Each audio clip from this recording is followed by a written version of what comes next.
Ishaheji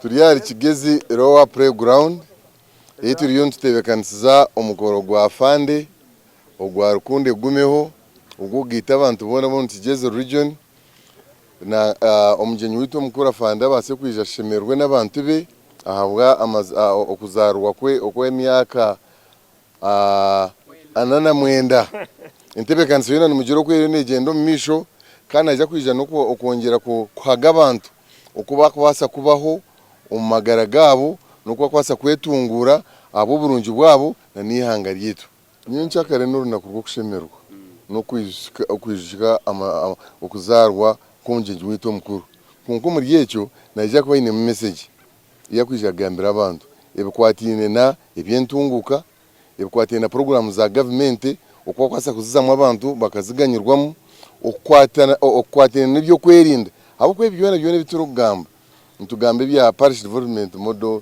ntugambe by'emyoga hatariho butebekana omunseji then ibi byona ntubantwerekiza busha ubwo mukoro tugwa politics no mukoro gwa MK na it's MK movement ne yakira buri yomwe tugura hadini tugura habigombe no mukoro gwa Rukundo Egumeho abantu bije tutebekanisa umukoro gwa fande tubase ko twakwasa kubaho umushura ensya ya MK movement ebintu byona biro haro kunywara ho kuzana haro kutagurira buri kintu cyona cyoro ebiro 19 nza kutandika nchakari haro umupira uguza kutandika umwabazyo twarwo umupira ntuza street bash ntuza kuzina abatakare baganiza za kongorizi nimundi ndenchaka muza kundiba njya kubanye mpaka na barambarugari ntuje ko yarasinge nuwarafunekiraho nakira kumbuzabuza konko murundo gumwetebekanisa.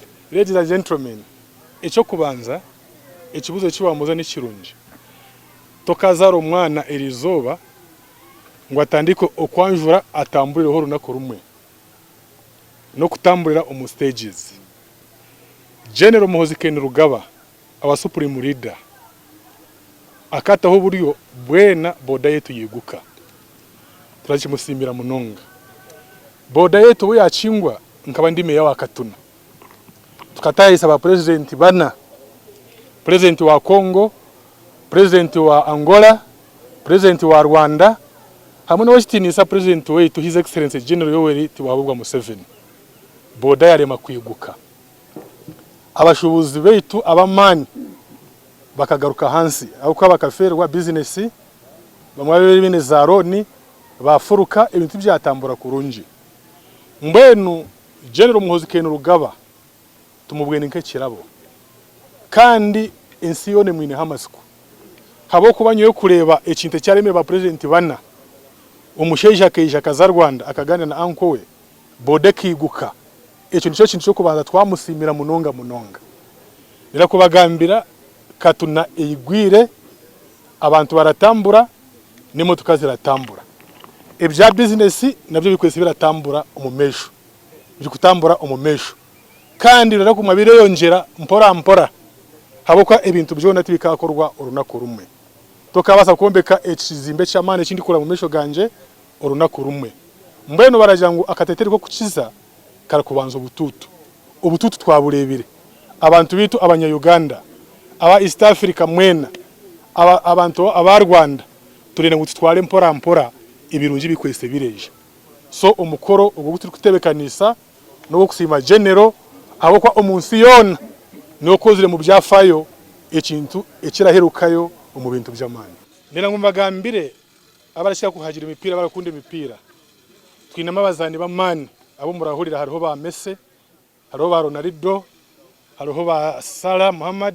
nabandi konka no muzani murungi na wayine substitute so ti hariho buzibu ejo ntebe turi korona substitute tare kizibu cyone oba nerizoba oba ninyenchakare oba aho mwaka oba aho myaka 5 oba ni myaka 10 itwe Gen.Muhoozi Rugaba turi kumuriyanka stand by generator so ejo mutashitina ubwemezo bwarugari ruhanga niho twerene Gen.Muhoozi ebindi bintu biraza kwekora mutatina mutukwase kabantu bari kusindika ikintu twetebekanise twetegure ubwire bwahika umusheje aze mu ntebe agihikemo aboko murachima yitwe nk'abakiga twina urufumuro ragira ngo ishagamirwa mu kironda isasirirwa mu cyoma kandi cyezeraga n'intare nengwe no mugumizemo muhagire ikintu cyetu ndera ko bagamira gutero Museveni tero Gen.Muhoozi kenda rugaba nyo ndo mukiga kashushu ndabagambira mazima torabasa okunda Museveni ngo gire ngo torakunda umutabani torabasa kwanga kunda umutabani ngo mbeho ngo rakunda Museveni so wakunda umwana urakunda nation so ekintecho tikirimo buzibu bona katukisindike ubwire bwahika ekirungi mukama yatuletere peacemaker kandi uturateka teka ngo rihanga ryetu araza kuri kwa atari gende mu mesho kandi abantu tindamaya oba ndera ngo umurebe ibintu byone biri gukorwa general wetu atora kora mu mahe okutebekanisa Somalia akinemo mukono okutebekanisa Southern Sudan akinemo mukono okutebekanisa Congo okutuntumura ba ADF akinemo mukoro umukono so ebintu byona nabimanya ebintu byona nabimanya so already obwire bwahika abanyarwanda kitu kimukwase ihanga ryetu rwumze mugendo. Basically it is a celebration. You all know that we are here to celebrate the opening of the border, the strength the general put in. So what is celebration without entertainment? We have the top artists from Uganda and from Rwanda. Bebe Cool. You've seen all the adverts, Chameleon, all the top 10 artists in Uganda and the 5 top artists from Rwanda. So the entertainment will definitely kick off from midday. We have about 25 local artists from the region here, especially from Kabale here and Mbarara. So we totally mixed everything. We have about 45 art performances for the day. And also tomorrow night we have a kasiki, which is more of a street happening. So we'll have the first set of artists performing for the kasiki, and then we will again perform on the main day. So when it comes to entertainment, I think this is the best day.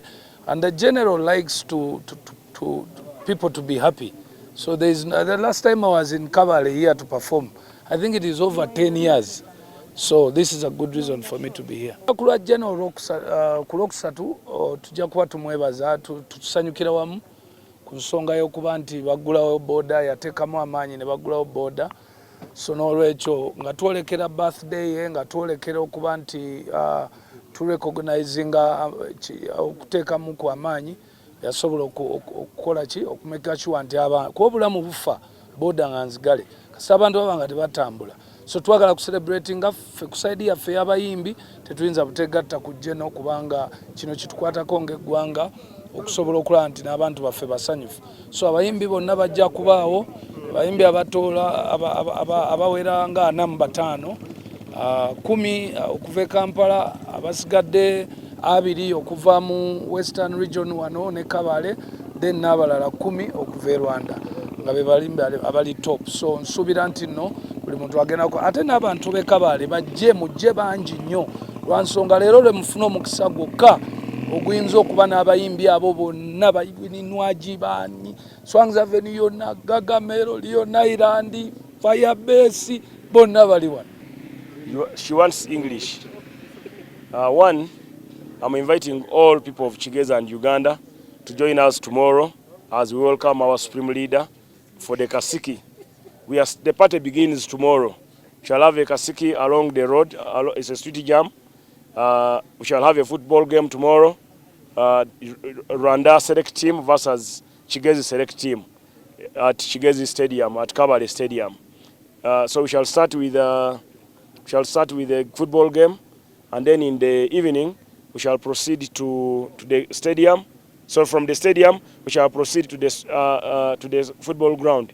We are expecting our supreme leader tomorrow in Kabale at 2 p.m. He will arrive in Kabale at 2 p.m. to be able to proceed to Lake Bunyonyi, where he is commissioning an ambulance, a lake ambulance, a boat. It's a modern boat. Actually, it was acquired on his guidance in United States. One of the best ambulances with everything, with life-saving gadgets and everything. So he will commission that boat. Then from the boat commissioning, he will join a football game at Kabale Stadium. From Kabale Stadium, we shall go now for the sweet jam. Then the next day, it will be serious business. We shall head to Katuna to put a foundation mark for the Yoweri Kaguta and the President Kagame market, which will be funded by general supporters. It's a modern market to house close to 150 border traders as a monument for the border opening. From there, we shall join the church service here at around 11 to 1. Then after 1, it will be party after party. Few speeches, minimum speeches, party after party. The main purpose of this event is a Thanksgiving, and that's why we call it Rukundo Egumeho. We want love to remain amongst Ugandans and our neighbors, Rwanda, our neighbors in Congo, our neighbors in South Sudan, our neighbors the other side of Kenya, and all the surrounding neighbors in Tanzania. Bajita solidi, gulu gulu. Ebera gulu gulu tobuza na kubuza kubanga oli tumukumanga omukulembeze wafaddako. Yes, ate ne ba MK ame bafe, ngawo ndaba. Ani ayinza okutuuka ku mukama wange ne Uganda yatereera. Uganda yatereera security nacho vola abantu tumwenyumirizamu. Actually kati akulide bakanyama wano encha. Tugenda kwera n'omukulu Bebe Cool. So ajane fujo omanya tozungira wano. Abantu mwena ba Kigezi, abarogo muri Kigezi, obugenda manyisa baroga Kisoro, bakaruga Kanungu, bakaruga Rukunjiri, bakaruga Rubanda, bakaruga Ruchiga kandi na Kabale yitu na municipality. Muramanya mbenda barabagamo ndabagambira ngo kiro ni 19 ngweno cyahika ngweno koko mbarabiremu na ndabagaruka kubije sa erizoba murareba twasetingire nimwe mu buziro kusha. So ndabashaba ngo 19 mutija kwebwa koko mbiremo mpromisingire nanye koko babropis ingire ebyanje nenda kubikiriza motoka zanyu ziraza kuyija mugende na mujwale shahi shatu mwena we mwajire mu district ganyu abarubanda abaruchiga abarukunjiri abakanungu abakabale abakisoro mwena mbe ready rero tuje tubakire mwije hano ya mugashure munywa kashera tutere kizino twena tushemererwe mwebale munonga. English, I would want to again thank you people of Kigezi for all the welcomes you have given us. We have been moving around and you promised that you will attend this function of Rukundo Egumeho when our son Muhoozi Kainerugaba is coming to Kigezi. You know, he opened the borders for us and we are happy for it because people are doing business. And he's coming now to cement it. So I'm calling everyone in Kigezi this time and even neighboring districts, please be here with us. Let us celebrate with MK. The birthday is on 18th, where we have Kasiki again on the streets. You remember I was passing around telling you that we have a Kasiki on that day. Please be there. The Kasiki is starting at 5. We have other activities, we'll be there. If you want to come at 2, you will watch the football between Kabale, Kigezi and Rwanda. All other activities are there. But I'm calling you for the Kasiki. Come, we drink, come, we eat, come, we dance with Gen.Muhoozi, our son and our friend. Please, all the districts, our 6 districts. Abalayi bafe aba Soul TV, temugivaako okutandika n'ekiro kyenkya, akawungezi kenkya, tugenda kubeera n'omupiira oguliko Gen.Muhoozi wakati wa tiimu ya Uganda eya select Kigezi ne tiimu ya Rwanda eya selected. Gugenda kubeera mu kibuga Kabale, kujja kubeera butereevu ku TV emu yokka mu Uganda, Soul TV. Then enkiro tugenda kubeera n'akasiki okujja okubeera abayimba gospel na buli kika kya nyimba. Nawe era tujja kubeera ku Soul TV. Omugenyi omukulu yafande. Kati enkeera tujja kuba n'okusaba wano okugenda okubeerako omu kubasaba ye pastor omusumba Pastor Bujingo n'omusumba Bishop Nathan Ibrahim ne ba Bishop ba Kigezi bonna ne ba district ba Kigezi bonna. So tujja kubeera wano era emikolo gyonna gigenda kubeera butereevu wano. Naye enkya tujja genda ku nnyanja ku ssaawa 8 afanda atongoze ambulance y'okumazzi eyamba abantu abo abalwadde ab'okubizinga ku kizinga eky'Lake Bunyonyi munda wano mu Kigezi. Bwe tuvaayo agende ku mupiira, bwe tuvaayo tugende Kasiki. Olwenkeera ajja kusiiba wano tujja gende katunateekeko ejjinja katale ke tugenda okuzimba. Byonna bijja kubeera live ku Soul TV. Tewali TV ndala zijja kukopa Soul TV kubanga ffe gye twatongoza ye yaffe.